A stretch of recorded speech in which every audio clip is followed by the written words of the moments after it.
Welcome to robust news. Robust news में आपका स्वागत है। कर्नाटक के उच्च न्यायालय ने शिक्षा संस्थानों कक्षाओं में हिजाब पर प्रतिबंध लगाने वाले राज्य सरकार के आदेश को उचित ठहराया है।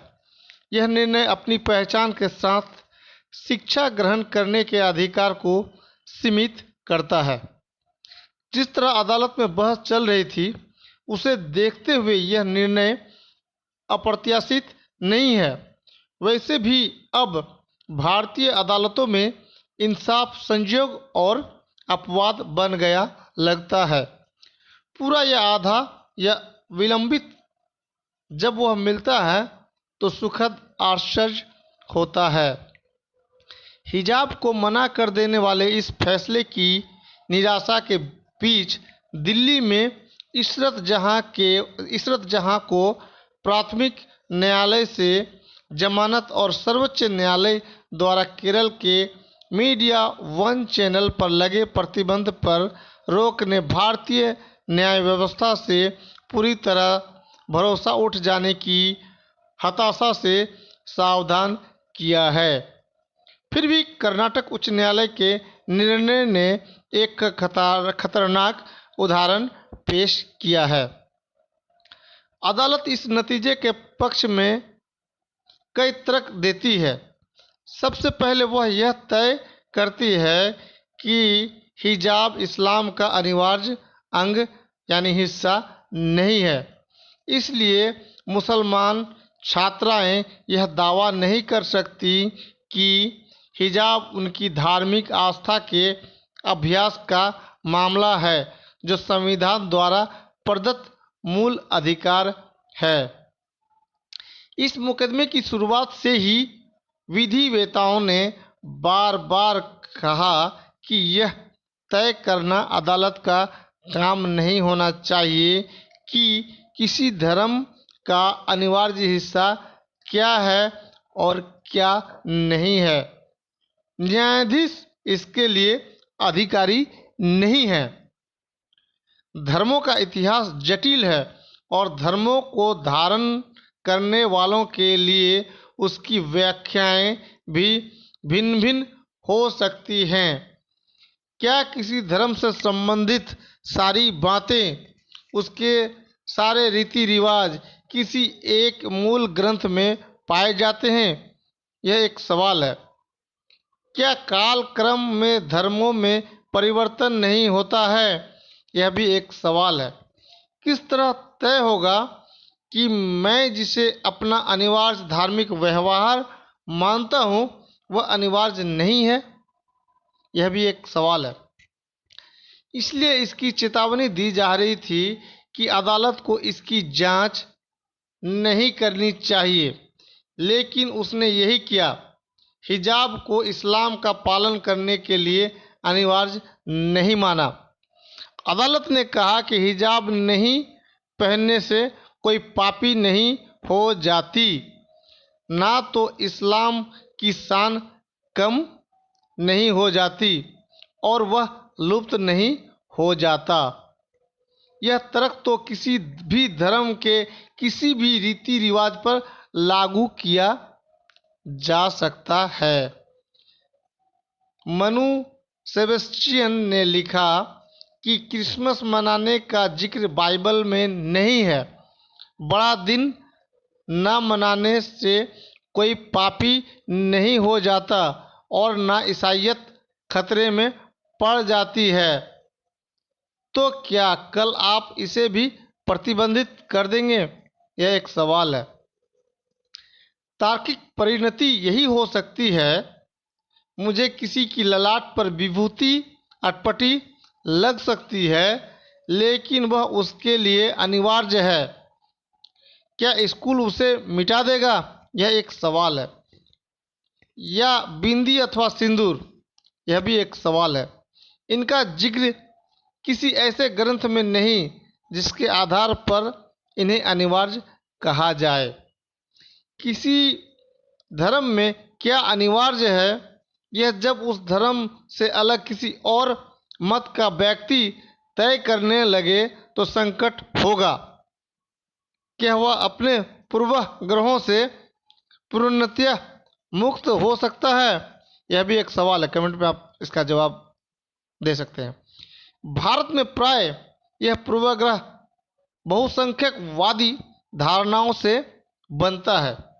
इसी वजह से भारत की अदालत ने तय कर दिया कि मस्जिद इस्लाम का अनिवार्य अंग नहीं है। इसका सहारा लेकर मस्जिदें तोड़ी जा सकती हैं, उनको बनाने की इजाज़त रोकी जा सकती है। कल यह भी कहा जा सकता है कि जुमे की सामूहिक नमाज अनिवार्य नहीं है।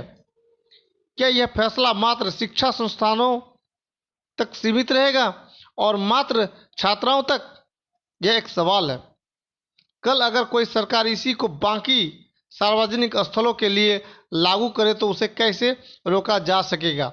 यह भी एक सवाल है, क्योंकि जो तर्क अदालत ने शिक्षा स्थल की सार्वजनिकता के निर्धारण के लिए दिया है वह अन्य स्थलों पर भी लागू किया ही जा सकता है। अदालत ने स्कूल की तुलना जेल, युद्ध स्थल और अदालतों से करते हुए उसे विशिष्ट सार्वजनिक स्थल घोषित किया और कहा कि जैसे इन स्थलों पर आप कई अधिकारों का इस्तेमाल नहीं कर सकते, वैसे ही शिक्षा संस्थानों में भी आप उसका दावा नहीं कर सकते। एक तो शिक्षा संस्था की जेल और युद्ध क्षेत्र से तुलना ही भयानक है। दूसरे, जैसा हमने कहा, कल यह तर्क रेलवे स्टेशन से लेकर ट्रेन या बैंक आदि के लिए भी दिया जा सकता है। अध्यापक के तौर पर यह फैसला मुझे विचलित करता है, इसलिए कि अदालत की स्कूल की समझ बहुत पिछड़ी हुई और ख़तरनाक है। जैसे यह कहना कि बिना स्कूली वर्दी यूनिफॉर्म के स्कूल की कल्पना ही नहीं की जा सकती। यह बताने के लिए कि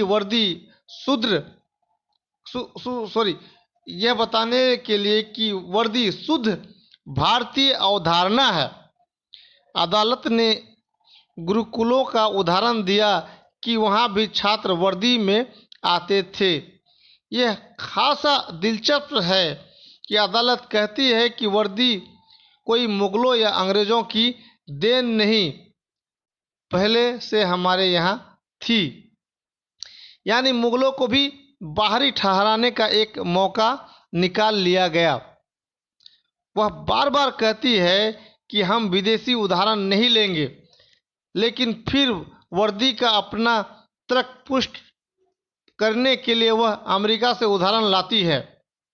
इससे भी इस निर्णय के पीछे के कुंठित राष्ट्रवाद का पता चलता है। क्या वर्दी के बिना स्कूल नहीं हो सकते? यह एक सवाल है। जो अच्छे और प्रयोगधर्मी स्कूल माने जाते हैं वे वर्दी की अनिवार्यता नहीं मानते।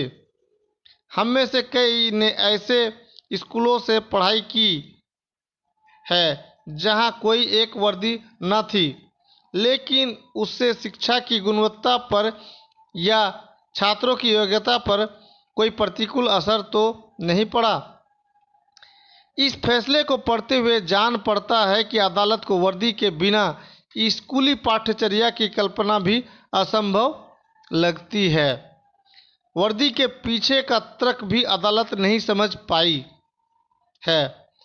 वर्दी छात्रों में बराबरी की भावना स्थापित करने के लिए है। वह स्कूल की विशिष्ट पहचान का भी एक साधन या सूचक है, लेकिन असल भावना यह है कि सभी छात्र छात्राएं खुद को बराबर माने। वर्दी विविधता को पूरी तरह समाप्त कर एकरूपता थोपने के लिए नहीं है। उस विविधता को पगड़ी, हिजाब, टीके, बिंदी, नाक या कान के बूंदे व्यक्त करते हैं। क्या किसी की पगड़ी से किसी अन्य में असमानता की भावना या हीन भावना पैदा होती है? अगर नहीं तो किसी के हिजाब से क्यों होनी चाहिए? क्या किसी औरत के हिजाब पहनने से दूसरों लोगों में कोई कुंठा पैदा होती है? यह सवाल दुनिया के दूसरे देशों में भी उठा है। मसलन एक ईसाई बहुल देश और स्कूलों में सिख का कड़ा वर्दी के अनुकूल है या नहीं। नाक की लौंग, नोजपिन जिसको कहते हैं, उन देशों की अदालतों ने यूनिफॉर्म या वर्दी की व्यापक व्याख्या की और कड़ा और नोजपिन पहनने की इजाज़त दी। वह तर्क भारत जैसे विविधतापूर्ण देश जो खुद को परंपरा से ही उदार कहता है में क्यों नहीं? यहाँ इतनी असहिष्णुता क्यों? अदालत अपने ही देश में केंद्रीय विद्यालयों की वर्दी की नीति पर भी विचार करने को तैयार नहीं, जो हिजाब को वर्दी के साथ इजाज़त देता है। शिक्षा अनिवार्य है या वर्दी की सरकारी या अधिकारी की समझ? अदालत के इस फैसले में अनुशासन, अधिकारी के नियंत्रण का अधिकार आदि पर काफ़ी जोर है। यह आश्चर्य की बात नहीं कि जो अदालत औरतों और खासकर मुसलमान औरतों को पिछड़ेपन से आज़ाद करने को इतनी बेसब्र है, उसकी स्कूल और शिक्षा की समझ खुद इतनी रूढ़िवादी और पिछड़ी हुई है। यहाँ तक कि वह शिक्षक के कर्तव्य और अधिकार की अहमियत साबित करने के लिए छात्र को छड़ी लगाए जाने का उदाहरण चुन कर पेश करती है, यह भूलते हुए कि इस देश में और ज़्यादातर जगहों पर स्कूलों में शारीरिक दंड अपराध है। फिर ऐसा उदाहरण चुन ही कैसे लिया गया? इससे उस दिमाग का पता चलता है जो इस फैसले को लिख रहा है। मुसलमान छात्राओं ने स्कूली वर्दी पहनने से इनकार नहीं किया है, वे सिर्फ उस वर्दी के साथ उसी के रंग के हिजाब का आग्रह कर रही हैं जिससे वे अपना सिर, यानी सिर कहने का मतलब चेहरा नहीं, और गर्दन ढक सके। इससे किसी को क्यों परेशानी होनी चाहिए? अदालत को बहुत सारे दूसरे लोगों की तरह हिजाब जड़ता का प्रतीक जान पड़ता है। वे मुसलमान औरतों को जड़ता से आज़ाद करने को आतुर हैं। यह भूलकर कि अलावा इसके भी बहुत सी औरतें अपनी मर्जी से हिजाब पहनती हैं। हिजाब पहनकर वे हवाई जहाज़ उड़ाती हैं, वैज्ञानिक प्रयोग करती हैं, देश तक चलाती हैं। बहुत सारी दूसरी औरतों के लिए हिजाब उनकी गतिशीलता, घर से बाहर निकलने में मददगार है। वे हो सकता है उसी के सहारे स्कूल तक, खासकर मिश्रित स्कूलों, शिक्षा संस्थानों तक आ पा रही हैं। यहाँ वह उनकी मुक्ति का साधन है। इस निर्णय में अगर कोई विद्वेष न माने तो कहना होगा कि अदालत रक्षा में हत्या कर रही है। सबसे ऊपर है छात्राओं का शिक्षा का अधिकार, वर्दी की सरकारी समझ उसके ऊपर नहीं।